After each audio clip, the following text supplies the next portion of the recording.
Szevasztok! Sziasztok! A 326-os Switch régi nagy kedvenc a kínálatban, mert ugye ez az első olyan Switch a Mikrotiknek, amiben tisztességes Switch CPU van, és ezzel az új Bridge implementációval működik, tehát nem kell a Switch menüben a VLAN translation-nel, egress ingress oldalon translation-nel, hát a VLAN kezeléssel egress ingress oldalon foglalkozni, hanem már az a nagyon kényelmes, föltöltjük a VLAN táblát, bekapcsoljuk a filteringet, és akkor a portokon a különböző primary VLAN ID-kat, egyéb ügyeket megemlegetünk. Na, de mi volt a nagy hiány érzet? Régebben, hát az, hogy az ember bekapcsolta bizonyos switcheken a VLAN filteringet, és nem visszaesett szoftver módba a Bridge. Ugye ez már a 326-os végre egy olyan switch volt, ami olyan switch jellegű switch. Azért lehetne még csiszolgatni például az, amikor hogy az ember próbálja beállítgatni, hogy melyik VLAN melyik portokon legyen forwardolva, tagelve, akkor azt nem lehet egy parancsal beállítani, hanem egyesével minden portot hozzá kell adogatni, ami azért... Port range kérdés, ez még itt nem tisztázott, sem CLI-vel, sem a kezelőfelületeken, a grafikusokon. Azt várná az ember, hogy az interface list itt működik, mert ugye az is egy ilyen érdekes dolog, például, hogyha az ember konfigurálja a Bridge-ot, akkor a Bridge port alatt akkor nem csak individuális portokat lehet hozzáadni, hanem interface listet is hozzá lehet adni. Milyen zseniális jó dolog, mert utána ahhoz meg tudunk egyesével parancsokkal hozzáadni, kivonogatni a dolgokat. Na ez a dolog hál' Istennek, vagy sajnos nem működik a Interface Bridge VLAN alatt, tehát ott sajnos kézzel kell hozzápakolgatni, hogy melyik legyen taggelve, melyik legyen nem taggelve, de hát ha meghallgatnak bennünket, és akkor ez majd megjavul a jövőben. Emlékeim szerint, most még mindig ezen rugózok egy kicsit, hogy általában aki Mikrotik terméket vesz, előbb-utóbb a Ubiquiti kínálatával is szembe találja magát, és hogy képzeld, ott a Unify switchingben, ezt most az utóbbi néhány verzióban egész jól fixelték. Tehát ott szépen össze lehet kattingatni azokat a portokat, ami minket érdekel, és akkor egyszerre lehet őket VLAN-okhoz rendelni, vagy ilyen tömegesen konfigurációt végrehajtani, úgyhogy most már csak a Mikrotik van lemaradva, vagy léci srácok ott Rigában pótoljátok majd ezt a kis hiányosságot. Hogy... Meg hát én nem vagyok az a grafikus kattingatós alkat, én azt szeretném, ha ezt CLI-ben lehetne megcsinálni, mint ahogy régen volt a Cisco alatt, hogy interface range, olyan mondjuk 1, 2, 3, Isten egyszerre tudtam minden interface kikapcsolni, és leszakadtam a francba az eszközről. Szeretném, hogyha ez itt is lehetséges lenne. Ha csak nem csináltál előtte egy ilyen reload in. Igen.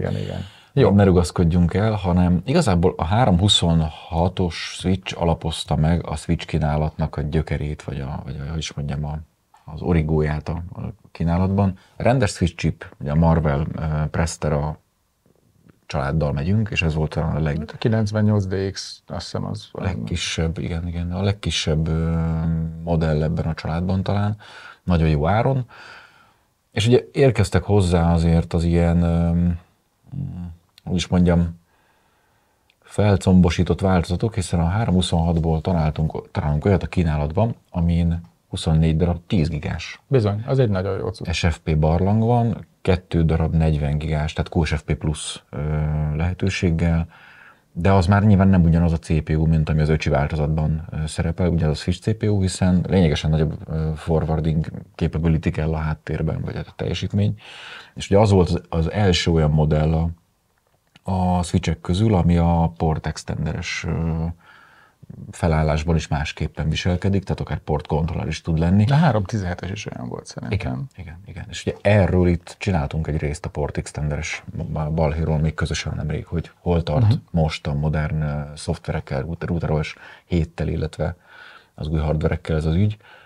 Pro tip, az előbb említett 24x10 giga plusz 2x40 gigás switchet, azt lehet ám 32x10 gigás módban is használni, hogyha az ember használ hozzá breakout QSFP modulokat, és akkor utána az 4x10 gigaként teljesen jól üzemelhet. És hogyha az embernek pont kevés a 24-re 10 giga, akkor ezzel tovább menni, nem biztos, hogy mindenkinek van 40 gigával csatlakozó eszköze. Ezzel természetesen feláldozzuk a backbone csatlakozásunkat, hiszen az nagyon ideális lenne, de nem mindenkinek van mondjuk multi-layer backbone-ja, és akkor ott lehet, hogy egy switch-el, vagy egy switch párral már pont ez húzza ki a csávából. Na de, lett egy másik ilyen eszköz, ami szerethető, és ugyanerre a switch chipre épül, ami a 98, DX, 83, 32. 32. Mert hogy így jön ki a matek, hogy az utolsó két szám a 10 gigabites csatornának a számát jelzi, és el kell olvassam, hogy is hívják ezt a switchet, mert soha nem megy elsőre, tehát ebben van összesen 20 darab multigigabit port, rezes multigigabit port, ez az első multigigabit, komoly multigigabit switch a gyártónak. Hát ugye volt már a 312-es volt, ami multigigabit volt, de hát abban talán 8 port volt. Hát kevéske. Ebben viszont 20 darab van, ugye 1 per 2,5 gigabit, helyesebben 10 per 100 per 1 per 2,5 gigabit per szekundumot tudunk tőle elvárni. Aztán van ott 4 olyan port, ami kombó lesz majd réz vagy SFP kivezetés lehetőséggel. Ezt a blokkdiagramon is látszik, hogy egy ilyen átkapcsoló elektronikával oldják meg nyilván a szokásos módon. És mint ahogy azt a korábbi változatról megszoktuk, kapunk 2 darab QSFP pluszt, ami ugye 40 gigabitre képes, viszont a már említett breakout kábellel akár 4x10 giga SFP pluszt ki tudunk belőle venni, és akkor akár 4 eszközzel, vagy ilyen channelben konfigurálva. Ezt lehet úgy csinálni egyébként, hogy van hozzá a breakout DAC kábel, ami kinéz valahogy, de hát hogy néz ki? Most őszintén, hogy lifegnek a túlsó, olyan egy nagy korbács, akkor már sokkal inkább vesz bele egy ember egy NTP csatlakozóval rendelkező optikus QSFP-t, ami van mondjuk monomódusúban vagy multimódusúban, és utána egy szép kis breakout patchkábellel kipecsel, és utána úgy működik, mint rendesen, ahogy kell. Nem vagyunk távolságban megkötve, úgy, mint a breakout kábellel lennénk, ahol ugye a végére rá van szerelve az SFP, és ott muszáj olyan távolságba betenni, és nem is túlságosan kezelhető, mert vastag coax. Szóval igen, meglepő módon valamilyen azt gondoltam, amikor bejelentették a switchet a Mikrotik hivatalos csatornáikon, akkor nem is az volt az első lépés, hogy futottam megnézni, milyen switch CPU van benne, hanem valamiért azt gondoltam, hogy ez valami új lesz. De nem, tehát akinek van esetleg ebből a 326, 24S plusz 2Q plusz RM-jéből, valójában ugyanazt a fizikát találja belül, sőt egészen annyira ugyanazt a fizikát, hogy szemből nézve elsőre csak avatott szemnek, messziről nézve csak avatott szemnek tűnik fel, hogy hát az első 20 port az nem SFP barlang, hanem hát réz. Igen, ott a régiben eléggé sűrűn vannak felpakolgatva az SFP lyukak, itt meg ugye szép kis RJ45 portok néznek velünk szembe, ez lehet a leginkább feltűnő. Ugye maga a switch chip az képes 10 gigára minden csatornája, mind a 32-ön, akkor így jogos a kérdés, hogy miért csak 2,5 giga a réz? Ezt itt beszéltük, hogy miért. Valószínűleg azért, mert drága, és a switch így sem olcsó, tehát ez egy $1000. $999, ugye, ahogy a hölgy mondta. Azt az egyet mindjárt visszaadom már. A olcsóbb, mint egy telefon. Igen, olcsóbb, mint egy bizonyos telefon, fogalmazhatunk így. És hát igen, ahhoz képest valóban. Jó, csak nekem switch kell, nem telefon, szóval. De nagyon kényelmetlen vele telefon, én már próbáltam, nem működik. Emlékszel arra a Nokia-ra, aminek az oldalán volt a hangszóró, meg nem tudom, Engage, vagy a... Az a játékos? Igen, azt az Engage-neket az élével telefonálni, megpróbáltad ezzel. Viccesen néz neki. Alapvetően ez egy jó eszköz.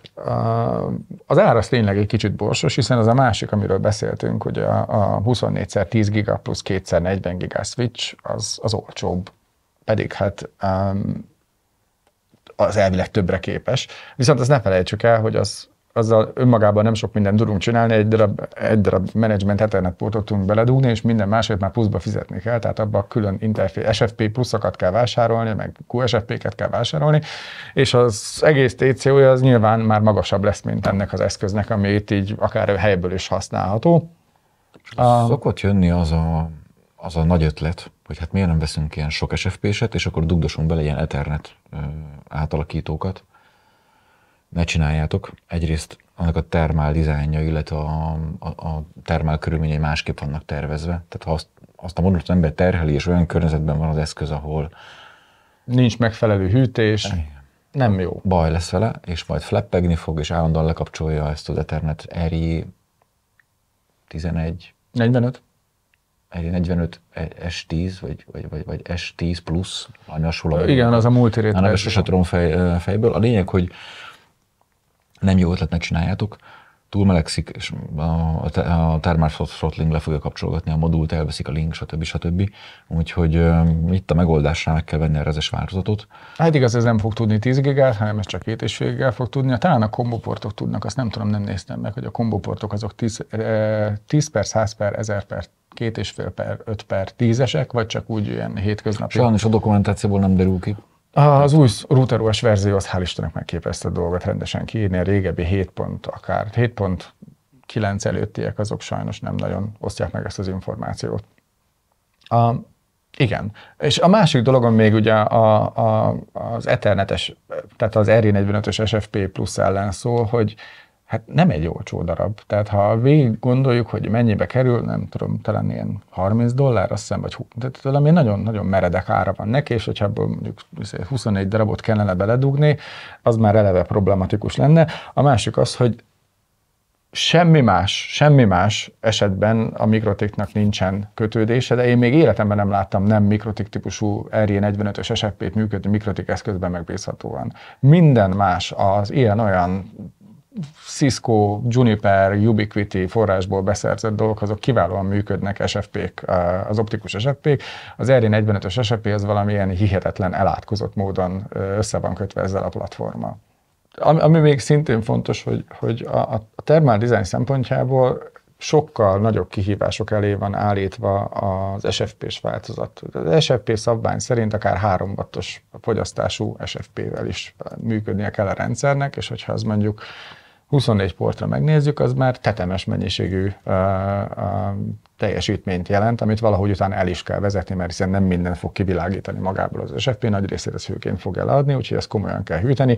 Az RJ45-ös eszköz ez sokkal-sokkal megengedőbb ilyen szempontból. A másik apróság még, említettük, hogy 20-24 darabot beledugdosni ilyen modulból a switchbe, nem lehet, felejtsétek el. A Mikrotiknek van egy kifejezett wiki szócikke arra vonatkozóan, hogy az ilyen melegedés és egyéb ügyek miatt hogyan kell és hogyan érdemes ilyen cikcak alakba SFP modulokkal feltölteni a switchet, pláne, hogyha ilyen nagy fogyasztású modulról van szó, mint a rezes.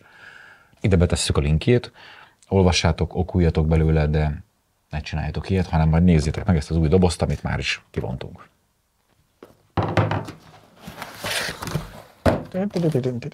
Dokumentációt nem olvassuk el. És nem is frissítjük, hiába van rajta a piros cédula, hogy... Na most nyilván spoiler alert, mivel a SFP pluszos változat, a full SFP pluszos változattal ellentétben itt rész van, de nem ellentétben, itt is van 2 tápegység, itt is vannak ventilátorok is pluszban, bár egyel kevesebb, illetve egy kicsit upgrade-elték magát a hardware-t, hiszen ha TechSpecs-ről beszélgetünk, akkor a korábbi modellben 64 MB memória volt és 16 MB flash, az újban pedig 32 flash és 128 MB memória, ami nyilván most ugye a 7-es RouterOS világában igencsak, vagyis mondjam, már az elvárható minimum, hiszen folyamatosan azt látjuk a changelogokban, hogy manipulálnak a csomagok méretével, ezt eltávolítanak belőle, ugyanis hát szűkösen férünk a 16 MB flash-eken lassan. Ugye a régi elindult a RouterOS 7, hogy nekünk utána nem lesznek csomagjaink, mert hogy egybe belefér minden, aztán utána kiderült, hogy ez egy nagy csomag az nem fér bele sok mindenbe, és mégiscsak lettek csomagok, aztán itt vagyunk. Na itt van ez a szép kis cuki eszköz, van gyönyörű hárfa a hátulján, úgyhogy lehet játszani. Dupla tápunk van, de a dupla tápunk az nem moduláris. Tehát ez mondjuk egy érdekes dizájn, de rendszerűen veszem. De legalább át lehet táncoltatni a switchet egy másik áramforrásra, hogyha úgy adódik. És nem kell gettó UPS-ezni, mint ahogy itt már csináltunk róla egy részt. Itt ugye nem is nagyon lehetne, mert akkora tápegységünk, vagy akkora PoE eszközünk, ami ezt elhajtaná, ez sajnos nem lehetséges. Mi van itt az elején? Van egy konzolportunk, hála jó Istennek már RJ45-ös formátumban, van egy darab giga ethernetünk, 10x100x1000-es ethernet, ami közvetlenül a CPU-ra van kötve. Ezt az Isten is management ethernetnek teremtette. Értelemszerűen nem is fogjuk tudni semmiképpen hardware-esen összekötni. Ez csak 100-as? És csak 100-as. De igazából teljesen nem ciki. SNMP-zni meg arra, SSH-zni. Amúgy Cisco-kon is szokott lenni, ott is a fast ethernet a management. Igen. Így van. Hál' Istennek van. Ugye van a 2 darab QSFP-nk, ami itt van, a 4 darab SFP pluszunk, és utána annak a 4 darab párja, ami ide mellé van pakolgatva, ugye az a kombó, és utána meg 20 darab 10/100/1000/2,5 gigás NBST Ethernetünk. Észrevettem egy kis glitchet a Matrixban. Mit? Ugye ezt az eszközt úgy hívják, hogy CRS, viszont ide tetejére bele marva már csak Cloud Switch van. A router kifejezés az valamire eltűnt ebből a... Pedig ez egy normális router, erről fogunk majd egy részt csinálni, Becó, ígérem, már itt benne van a pipeline-ban, hogy hogyan lehet használni a CRS eszközöket jobb routernek, mint amilyen routerek a routerek. Hiszen ez egy tisztességes Layer 3-as hardware offloading képességek vannak. Bizonyos eszközökben, ugye. Igen. Az a Prester, ami ebben az eszközben csicsolott valahol a nyákon, az TCAM memóriákkal rendelkezik, nagyon gyorsan tud routing táblát hashelni, hardwareből kapcsolni, natolni.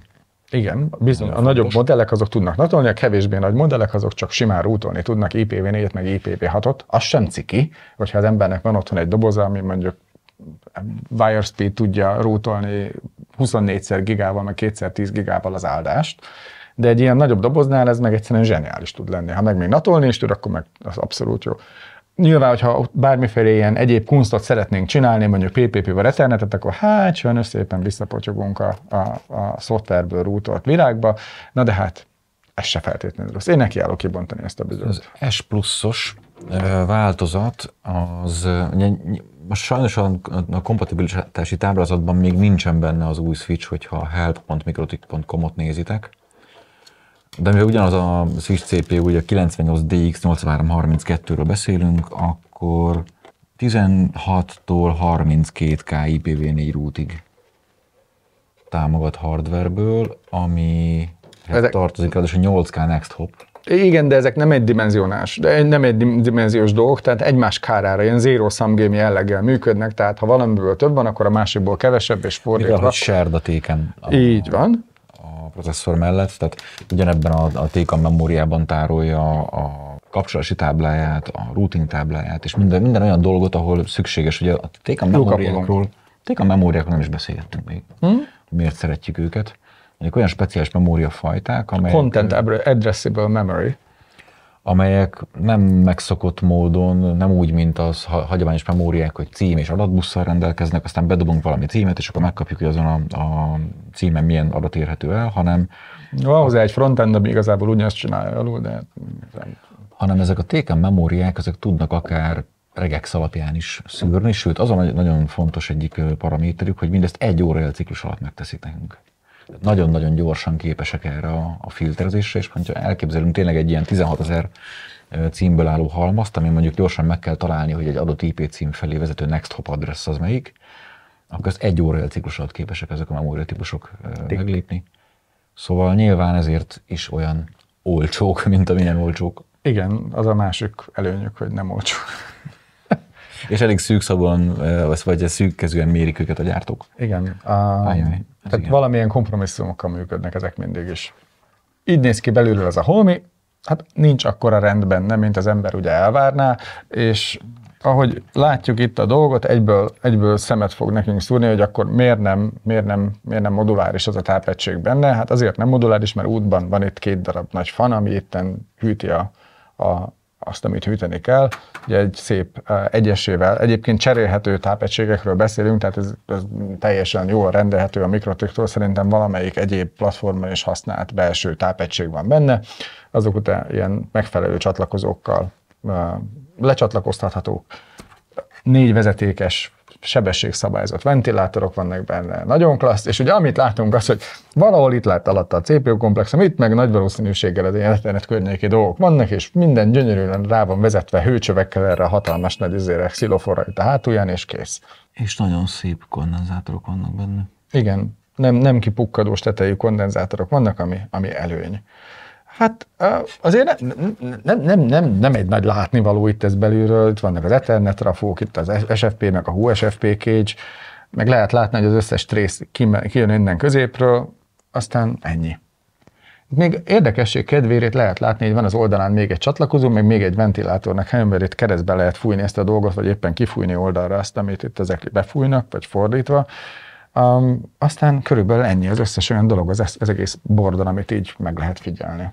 Nem szokatlan az, hát hogy a Full SFP-s változatban 3 darab ventilátor van is. Akkor jó. Meg ott azért be van ez csatornázgatva rendesen, hogy melyik ventilátor, melyik SFP csoportot hűtse elsősorban. Azért az egy jó lehetőség, hogyha a passzív fűtés mégsem olyan hatékony, akkor az ember bele tudod bütykölni még egy plusz ventilátort. Jó, de nem mindenki ilyen bátor, hogy kinyitja ezt az eszközt. Ez egy kicsit zavar, ez olyan kelet-európaiasan van itt megoldva, de... Igen. Most abban nem mennék bele, hogy most leveszem itt ezt a műanyag takarót, és akkor egyébként, ha más nem, abból lehet látni, hogy itt van ez a műanyag, kevés elegáns műanyag takaró, ezt arra tervezték, hogy az emberek kinyissák, és miközben kinyitják, csak nagyon körülményesen tudjanak elektromos áram hatására öngyilkosak lenni. Mert ugye csavarhúzóval kell benyúlnunk mindenféle lyukakon, hogy le tudjuk venni ezt a műanyag fedelet, és a műanyag fedél alatt vannak azok a részek, amik szokták mondani, hogy úgy néz ki, mintha nem lenne benne áram, de kicsit más a tapintása. Összességében ez egy teljesen veszélytelen eszköz, a többi része az nagyon szépen meg van tervezve, hát itt most ettől így nyilván. Egyébként elmondom, a ventilátorkábelek is legalább hasonló eleganciával vannak kezelve, mint a tápkábelek, csak nem ennyire sprődök. Beszéltünk a natolási képességekről, és még azért ezt a táblázatból gyorsan beolvasnám ezt a paramétert, hogy 2500 NAT-entrit. Az nem kevés, nem? 2500 NAT-entry az azt jelenti, hogy 2500 flow-nk lehet egyben, amivel kommunikálunk be. Majdnem azt mondom, hogy connectionünk, de hát igen, flow-nk, mert hogy az UDP flow-król, vagy a GRF flow-król, vagy a bármikről is meg kell, hogy emlékezzünk, tehát nem feltétlenül csak a... Igen, sajnos. Hát, hogy mondjam, nem sok, de azért annyira nem is kevés. Nem egy nagy router lesz ebből, az biztos. Nem, így van. De ha kell, tehát mondjuk néhány szervernek a natolását, vagy egy egyszerű source destination NAT beavatkozást meg lehet vele csinálni. Úgyis azt hiszem, hogy kell erre szálljunk egy részt. Hogy igen, ki fogunk térni erre mindenképpen, mert ez a táblázat ez azért nagyon jó, mert benne van egy csomó szám, és mellette meg ilyen további kisebb számok vannak, hogy hogy kell érteni. És hát most erre nem tudok mit mondani, minden valamiféle egyéb következménnyel jár.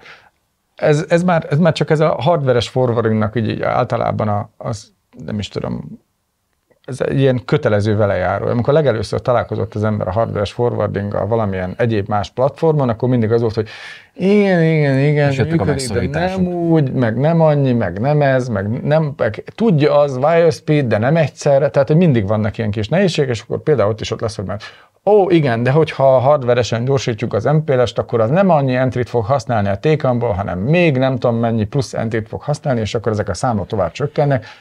Főleg majd azzal lesz nehéz bánni, és erről olvastam egy kisebb szekciót itt az eszköz kapcsán valami adatlapba, vagy lehet, hogy a Marvelnek a chip prospektusában, hogy igen, az a dinamikus TCAM ügy, ez úgy működik, hogyha kiszorulunk a TCAM-nak a kapacitásából, akkor ugye a konvencionális memóriába kerülnek be ezek a dolgok, ami viszont megnövekedett CPU terhelést, plusz számítási kapacitást fog a rendszertől elvonni, esetleg más rutinokat kell az elemzésbe bekapcsolni, szóval nyilván a gyártóknak sem egyszerű az, hogy hogyan működjenek majd együtt ezekkel a határokon kívül eső esetekkel, ügyekkel. Igen. Ugye a Mikrotik esetén, ha az ember figyelgette a changelogokat, akkor időként föl tűnt benne, hogy a Layer 3 a hardware forwardingot optimizáltak, hogy akkor mi az a plusz dolog, amit ilyenkor ki kell hajítani a TCAM-ből, és helyette menjen át a konvencionális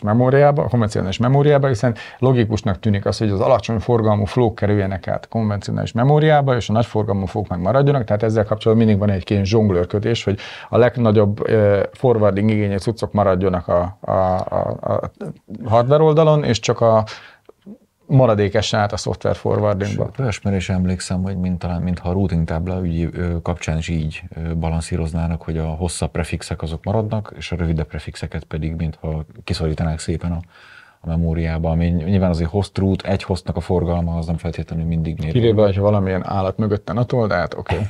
Ja, mint ami ugye manapság már. Sajnos igen. Tehát nehéz dolog. Nehéz jó szabályt csinálni rá, és hát amikor arról beszélünk, hogy dinamikus tékem, akkor is körülbelül ezt úgy kell érteni, hogy valamennyire széjjel osztjuk egymás közt azokat a cuccokat, mit szeretnénk csinálni. Sok esetben ezt az operációs rendszerben a megvalósítástól függően ez boot time megtörténik, és hogyha egyszer valamit elhatároztunk, hogy az hogy lesz, akkor azt nem fogjuk itt áthajigálgatni, hogy most máshogy lesz, hanem mondjuk egy reboot kell hozzá. Mi az, amit még nagyon jó és tud ez a Holmi, az egy olyan képesség, ami a 1-es 300-as sorozatú eszközökben legelőször azt hiszem a 317-es, az volt az igazi első 3-as sorozatú nagy switch, megjelent az a Precision Time protokoll támogatása, most már vannak hozzá nagyon cuki kis profiljunk, van a I2G 8275.1 Telekom Sync támogatásunk, van SMPTE támogatásunk, van AS67, tehát az összes ilyen videó workflow-val dolgozó, produkciós workflow-ban dolgozó emberek örülhetnek neki, hogy a hálózatukban ez a szinkronizáció, ez tud működni ezzel az eszközzel. Ha jól tudom, ez tud transzparens clock lenni, és nem tudom, boundary clock, azt nem tudom, hogy tud lenni, de majd megnézzük a dokumentációban. Ez amúgy is egy viszonylag friss feature, tehát nem is tudom, Hát egy időt már húzódik, egy 1,5-2 éve már az ott volt, csak utána betették, de láttunk már ilyet. És ugye a hardware sem mind támogatja, mert ez olyan SIS CPU kell, ami tud bánni a PTP ügyekkel. Lényegében a Prest, most egy ideje, mióta ez a 300-as sorozat megjelent a Mikrotiknál, azóta arról szól a dolog, hogy a legelőször az Ethernet keret forwarding lett implementálva, és akkor utána szépen haladunk, és az újabb feature-ökön haladunk előre. Tehát én már nagyon várom, hogy például a hardware offloadolt VXLAN támogatás is lesz benne, hiszen a switch chip tudja, szeretném ezt ebben az eszközben látni. Így van, és pont ez az, amit így kiragadtam a chipnek a dokumentációjából, hogy ez bizony képes lesz rá. És azon kívül, hogy VXLAN-ra még azért van ott egy-két ilyen egzotikus protokoll. Igen, láthatunk az ilyen white label gyártóknak a kínálatában, akik Broadcomot, Marvelt és egyéb cuccokat tesznek föl, hogy NVGA-re. Van a virtualizációs környezetekben használatos mindenféle protokoll, mint például a Geneve névre hallgató jószág is, illetve a port extender viselkedés, tehát az, hogy ez a készülék képes lesz majd részt venni kontrollerként ebben az infrastruktúrában. Ugye még egyszer itt beszéltünk róla is, demonstráltam is az ügyet, hogy működik a port extender, hiszen ugye többféle aspektusból vizsgáltuk meg a switchek működését. És ami még izgalmas, hogy időközben azért, hogy a hardveres oldalon is fejlődünk, a szoftveres oldalra is megjelennek azok az apróságok, mint például a VLAN táblának a dinamikus terítése a switching infrastruktúránkon. Most Betszó. Most Betszó, 7.15-ben, ami most éppen beta konyhában kevergetnek még a fazékban, az hamarosan végre elérhetővé teszi, illetve az MLAG esetén az MSTP az, ami a hatalmas hiányosság volt, és amit ebben a videóban itt fönt demoztam, és csináltunk rá labort, de akkor ott elegánsan elhallgattam még ezt az ügyet, mert nem volt támogatott nyilván. Hogy tetszik?